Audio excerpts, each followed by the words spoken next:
யாரா அவன் கிறுக்கு என்னடா இப்படி இருக்கான் என் மென்டல் குதியெல்லாம் ஏன்டா கேமுக்குள்ள கொண்டு வர்றது தலையோடி. ஏய் ஜங்கிள் பெல்ஸ் எந்த புண்டடா? ஏய் இவன் அடைச்சு விடுறான் ப்ரோ.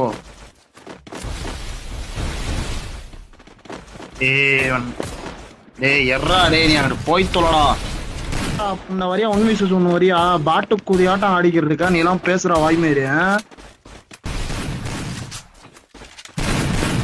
ஏய் உன வச்சுக்கிட்டு என்னதான்டா பண்றது எப்பா? நானே சுத்துக்குள்ள ஆள் போட்டு உட்காந்துக்கிறான்டா போடா. ஆரம்பிச்சிட்டான்டா ப்ரோ. யாரு ப்ரோ அந்த கிறுக்கு புள்ளியெல்லாம் கேமுக்குள்ள கூட்டு வந்தது? மென்டல் தலைவலி ஆட்டம் ஆடிக்கிட்டு இருக்கான். ரொம்ப பெருமையா இருக்கு. நான் இங்க ஜாயின் பண்ணி படிச்சு